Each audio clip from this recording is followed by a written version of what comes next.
ہم لوگ یہاں سے سیون شریف گئے مزار پہ، اور کچھ خواتین مائیں بہنیں ہماری وہ یہ کہنے لگی، ان کی شکایت تھی کہ بابا مردوں کو لے کے چلے جاتے ہیں آج اندر اور عورتوں کو لے کے نہیں جاتے۔ میرے کان میں بھی یہ بات آئی اور میں نے بولا اس بات کو اپنی محفل کے اندر واضح کیا جائے گا اور بتایا جائے گا۔ تو میں نے بولا کہ اب کہ ہم شامل کریں۔ دراصل بات یہ ہے کہ عورت یا خواتین بہت جلد چمکتی ہوئی چیز کے اوپر اٹریکٹ کر جاتی ہیں، جو چیز اچھی نظر آتی ہے اس کے اوپر للچا جاتی ہیں اور دوسروں کو دیکھا دیکھی اس کی تلقین کرنے لگ جاتی ہیں کہ جیسے مزار کو چومنا، بابا کو جھنجھوڑنا، ان کی چادر میں گھسنا اور مزار میں بے ہنگم طریقے سے حرکات کرنا، جبکہ وہاں پہ نامحرموں کی ایک بڑی تعداد ہوتی ہے۔ نامحرم مردوں کی ایک بڑی تعداد ہوتی ہے، اس کے اندر عورت بے حجاب ہو کے مختلف قسم کی حرکاتیں کر رہی ہوتی ہے، جس کے اندر بدعت اور شرک کا بھی معاملہ آ جاتا ہے۔ اب اللہ تعالیٰ قرآن پاک کے اندر ہمیں قسم کھا کھا کے یقین دلا رہا ہے کہ ہم نے انسان کی تخلیق کیسے کری اور انسان کیسا ہے، تو وہ کہتا ہے بسم اللہ الرحمن الرحیم والتین والزیتون وطور سینین وہذا البلد الامین۔ زیتون کی قسم اور انجیر کی قسم۔ کیا کھا رہا ہے؟ انجیر کی قسم اور زیتون کی قسم۔ آپ یہ نہ دیکھو کہ اللہ تعالیٰ ایک پھل کی قسم کھا رہا ہے، وہ رزق کی قسم کھا رہا ہے۔ آپ یہ نہ دیکھو کہ وہ ایک پھل کی ایک میوے کی قسم کھا رہا ہے، آپ یہ دیکھو کہ وہ رزق کی قسم کھا رہا ہے۔ انجیر اور زیتون کو آپ رزق کے اندر لو، وہ رزق کی قسم کھا رہا ہے، اور وہ اس روئے زمین کے اوپر ایک پاک پہاڑ کی قسم کھا رہا ہے جسے کوہ طور کہتے ہیں، وہ طور سینین۔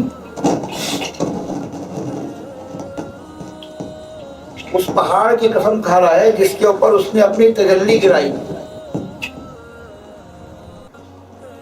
اس کے اوپر موسیٰ علیہ السلام کھڑے ہوئے، اللہ سے ہم کلام ہونے کی تھی اور اللہ کو دیکھنے کی خواہش ظاہر کری اور اس پہاڑ کو اپنی تجلی سے پاک کر دیا۔ روئے زمین پہ پاک مقدس پہاڑ ہے طور کا پہاڑ، وہ اس کی قسم کھا رہا ہے اور کہہ رہا ہے وَهَذَا الْبَلَدِ الْأَمِينِ،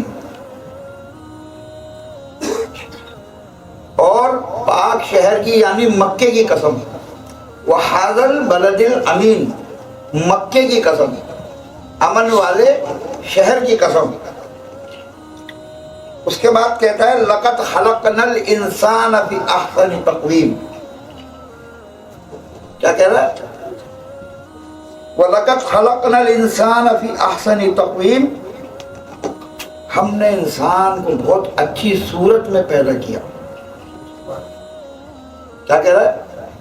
ہم نے انسان کو بہت اچھی صورت میں پیدا کیا، ایسے پیدا کیا کہ پیدا کرتے ہی فرشتوں کو اس کو سجدہ کرنے کا حکم دیا۔ لَقَدْ خَلَقْنَا الْإِنسَانَ فِي أَحْسَنِ تَقْوِيمٍ،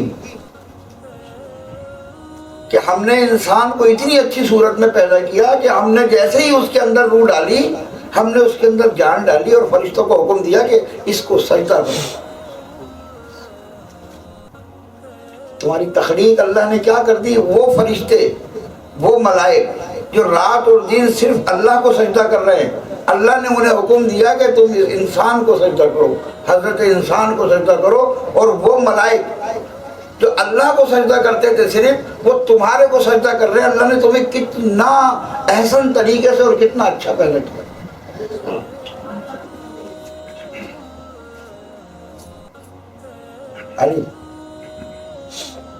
یعنی کہ معتبر ترین، افضل کر دیا فرشتوں سے، افضل کر دیا جناتوں سے، افضل کر دیا تمہیں روئے زمین کے اوپر۔ ثم رددناہ اسفل سافلین، ہم نے تمہیں بہت اچھے طریقے سے پیدا کیا اور تم رفتہ رفتہ رفتہ رفتہ پست ہوتے چلے گئے۔ ملائک تمہیں سجدہ کر رہے ہیں، اب تم کسی کو سجدہ نہ کرو گے، لیکن تم نے اپنے آپ کو پست کر لیا اور تم غیر اللہ کو سجدہ کرنے لگے، مزاروں کی صورت میں، مورتیوں کی صورت میں اور پیروں کی صورت میں۔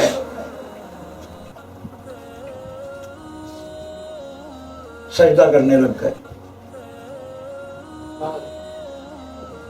پست ہو گئے تم۔ افضل تھے، بہت اونچائی پہ رکھا اللہ نے تمہیں، ملائک سے تمہیں سجدہ کرا دیا۔ جب تم کو ملائک سجدہ کر رہے ہیں تو تمہیں کسی دوسرے کو سجدہ کرنے کی کیا ضرورت؟ لیکن نہیں، ہم اپنی خواہشات کے پیچھے، اپنی خواہشات کو پورا کرنے کے لیے، اپنی ضرورت کی چیزیں کسی اور سے مانگنے کے لیے ہم پستی میں چلے گئے، بجائے اللہ کے سامنے جھکنے کے ہم غیر اللہ کو سجدہ کرنے لگ گئے۔ اب کہہ رہا ہے کہ تم پست تو ہو گئے، حضرت انسان پست ہو گیا، لیکن الا الذین آمنوا وعملوا الصالحات فلہم اجر غیر ممنون، مگر وہ لوگ جو ایمان لائے اور نیک عمل کرتے رہے، ان کے لیے بے انتہا اجر ہے۔ اب نیک عمل اور ایمان لانے کا مقصد یہ ہے کہ اگر آپ کو کامل اللہ کے اوپر ایمان ہے تو آپ کسی غیر اللہ کو سجدہ نہیں کرو گے، کیونکہ میرے سجدے، میری عبادت، میرا عشق اللہ کے سوا کسی کا نہیں۔ تو جو لوگ الا الذین آمنوا وعملوا الصالحات فلہم اجر غیر ممنون، جو لوگ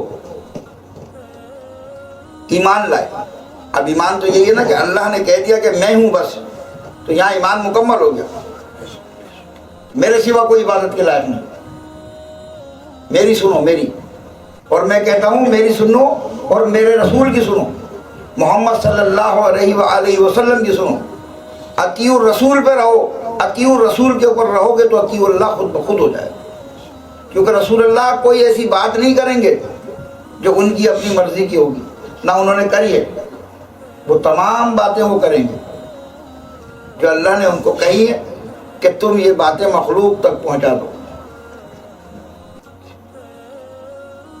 اب ہم لگ گئے کسی اور چکر میں، ہم کسی اور چکر میں لگ گئے، یہ سجدہ، یہ بت پرستی، یہ اس سے پہلی قوموں نے بھی کرا، وہ کسی شیطان کے بت نہیں بناتے تھے، وہ اپنے ان ولیوں کے بت بناتے تھے جو کہ اس وقت جو مستجاب الدعوات تھے اور اللہ ان کی دعائیں قبول کرتا تھا، وہ بنی اسرائیل کے دور کے ولی تھے، انہوں نے ان ولیوں کی تصویریں اور ان ولیوں کے بت بنا کے رکھے اور ان سے اپنی حاجت مانگنے لگے، ان کو حاجت روا بنا لیا۔ اب جب ان کو حاجت روا بنا لو گے تو بت پرستی میں آ گئے، حالانکہ وہ اللہ کے ولی ہیں، لیکن اللہ کا کوئی ولی بھی آپ کا حاجت روائی نہیں کر سکتا، آپ کی دعاؤں پہ آمین تو بے شک بولے گا، آپ کی درخواست کورٹ میں اللہ کے ہی رہے گی، وہ عالم اسباب میں نہیں، وہ عالم اسباب میں نہیں، وہ عالم ارواح کے اندر ہے۔ تو اللہ کے بہت قریب ہے،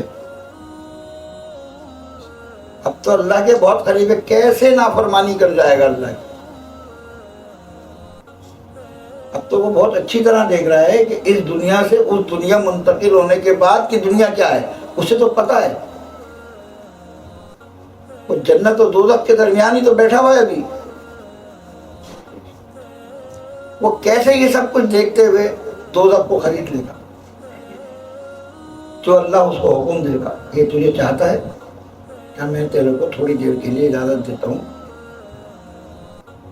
اس کو بشارت دیتے، خواب میں آ جائے یا اس کو کوئی رہنمائی کرتے، اللہ کے سوا کوئی نہیں آپ کی مدد کرنے کا۔ پھر اللہ پاک فرماتا ہے وَمَا يُكَذِّبُكَ بَعْدُ بِالدِّينِ، اور تو روز جزا کو کیوں جھٹلاتا ہے؟ انسان روز جزا کو جھٹلا بیٹھتا ہے نا، اب اس کو آخرت کا ڈر نہیں ہے، وہ غیر اللہ کو سجدہ کر رہا ہے، کیا کہہ رہا ہے؟ کیا کہہ رہا ہے؟ خواجہ صاحب مجھے بخشوا دیں گے، غوث پاک مجھے بخشوا دیں گے۔ او بھائی جھٹلا رہے ہو نا روز جزا کو، روز جزا کا فیصلہ اللہ کر رہا ہے، اور اللہ نے شافعِ محشر رسول اللہ کو نامزد کر دیا ہے۔ آ رہی سمجھ میں؟ اللہ نے نامزد کر دیا ہے کہ شافعِ محشر رسول اللہ کے سوا کوئی نہیں ہے۔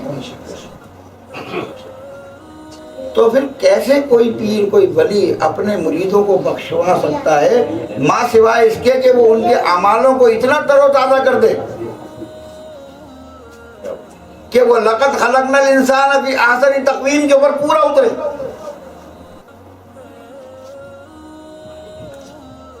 کوئی بھی پیر اپنے مریدوں کے انداز کو، دین کو اتنا سدھار دے کہ وہ لقد خلقنا الانسان فی احسن تقویم پہ پورا اترے، کہ ہم نے اللہ کہہ رہا ہے کہ ہم نے انسان کو اتنے احسن طریقے سے بنایا۔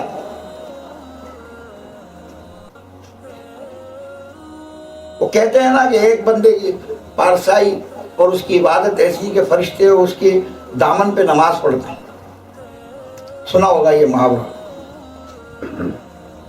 میرے بھائی اللہ نے پیدا کرتے ہی فرشتوں کو آپ کو جو ہے سجدہ کرنے کا حکم دے دیا، اور نماز میں تو سجدہ ہی ہے، فرشتے آپ کو سجدہ کر رہے ہیں، آپ کتنے افضل ہو گئے۔ لقد خلقنا الانسان فی احسن تقویم، ہم نے بہت اچھا پیدا کیا انسان کو، لیکن وہ آہستہ آہستہ آہستہ آہستہ پست ہوتا چلا گیا، پست ہو گیا۔ کہنے کا مقصد یہ ہے کہ قبر کے اوپر جا کے اگر ہم پست ہو رہے ہیں اپنی حرکتوں سے، تو پھر روز جزا کو جھٹلا رہے ہیں کہ ہمیں مر کے اللہ کے پاس جانا ہی نہیں، یہ ہمیں بخشوا دے گا، نہیں بخشوائے گا۔ قیامت کے دن کہہ رہے گا یا اللہ میں نے اس کو نہیں بولا تھا، کیا کہے گا؟ میں نے تو نہیں بلایا تھا اس کو کہ اپنا گھر بار چھوڑ کے بے پردگی کے اندر میرے مزار کے اوپر آ کے بدعت اور شرک کرے، میں نے تو اس کو نہیں بولا تھا، بلکہ یا اللہ میں تو ہاتھ پیر ہلانے سے بھی قاصر تھا، انہوں نے تو جو کچھ کیا اپنی مرضی سے کی۔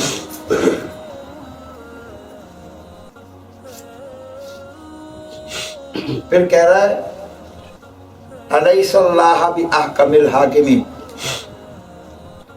کیا تمہیں نہیں پتا کہ خدا سب سے بڑا حاکم ہے؟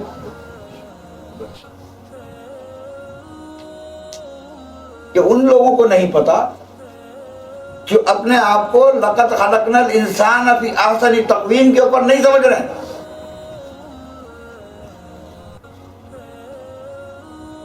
کہ ان کو نہیں پتا کہ اللہ نے ان کو کس طرح اور کتنا اونچے مقام پہ رکھا۔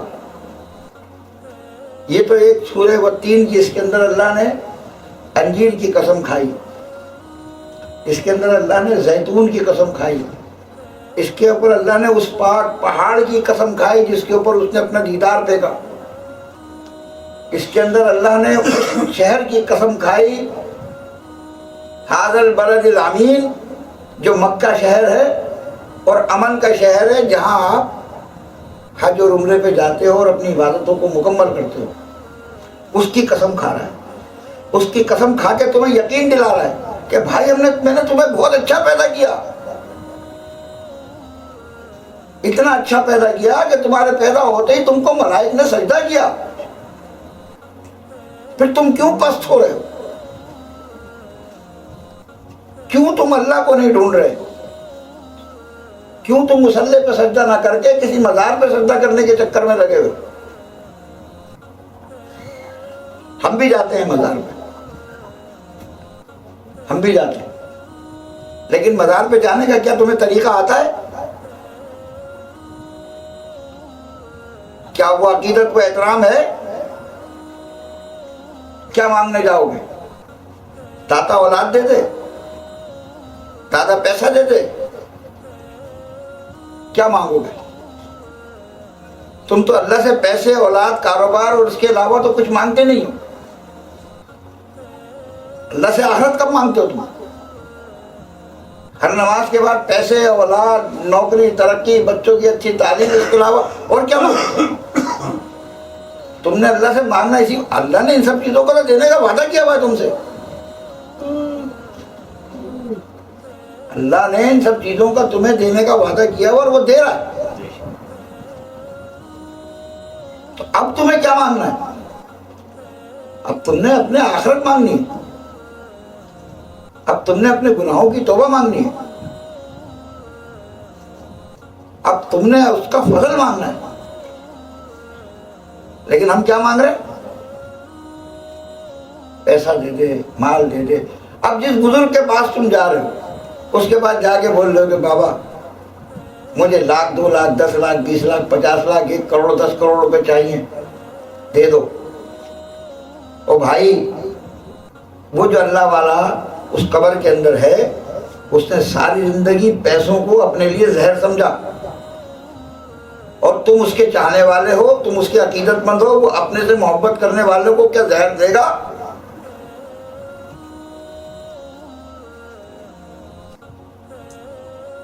تین 4 دفعہ 6 دفعہ مزاروں پہ گئے، الٹی سیدھی چیزیں مانگی، نہیں ملی تو مزار والا برا ہو گیا۔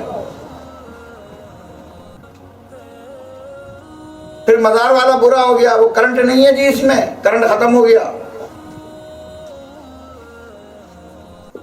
اپنی سوچ دیکھ، تو مان کیا رہا ہے؟ آرزو تو دیکھ،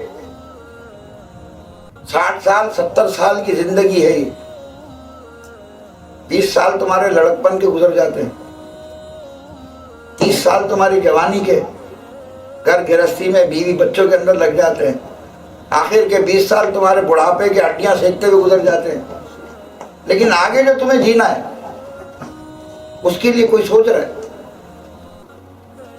یہ تو 70 سال گزر جائیں گے، 20 سال بڑھاپے کے، 20 سال لڑکپن کے، 30 سال کی زندگی جو ہے وہ تمہاری لڑکتے بھڑکتے روزی روٹی سرکار اس کے اندر اور اسی کے اندر گزر جائے گی۔ آخر کے جو 20 سال ہوں گے وہ ہڈیاں سیکھ رہے ہو گے، آج ادھر درد، کل ادھر درد، آج ادھر درد، آج بیٹھا نہیں جا رہا، آج اٹھا نہیں جا رہا۔ یہ تمہاری زندگی ہے۔ آگے کا سوچو، آگے کیا کرنا ہے؟ آگے بھی تو جانا ہے۔ داتا سے پیسے تو یہاں کے لیے مانگ رہے ہو، لال شہباز قلندر سے نوٹ یہاں کے لیے مانگ رہے ہو، غوث پاک کا چراغ اور غوث پاک کے مرغے اس لیے کاٹ رہے ہو تو غوث پاک تمہارے گھر کے حالات اچھے کر دے گا۔ آگے کیا ہوگا؟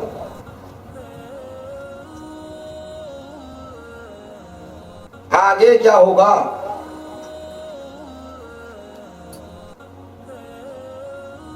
تمہیں اللہ نے اتنی بڑی طاقت دی ہے، اتنا بڑا مرتبہ دیا ہے، کہہ رہا ہے وَأَقِيمُوا الصَّلَاةَ وَآتُوا الزَّكَاةَ وَأَقْرِضُوا اللَّهَ قَرْضًا حَسَنًا وَمَا تُقَدِّمُوا لِأَنفُسِكُم مِّن خَيْرٍ تَجِدُوهُ عِندَ اللَّهِ خَيْرًا وَأَعْظَمَ أَجْرًا وَاسْتَغْفِرُوا اللَّهَ إِنَّ اللَّهَ غَفُورٌ رَحِيمٌ۔ تم نماز قائم کر لو، اپنے مال کی زکوٰۃ ادا کر دو۔ کیا کہہ رہا ہے؟ تم نماز قائم کر لو، اپنے مال کی زکوٰۃ ادا کر دو، اور تھوڑا بہت اگر تمہارے پاس بچ جائے نا کچھ تو مجھے قرضہ حسنہ دے دو۔ اللہ تم سے ادھار مانگ رہا ہے،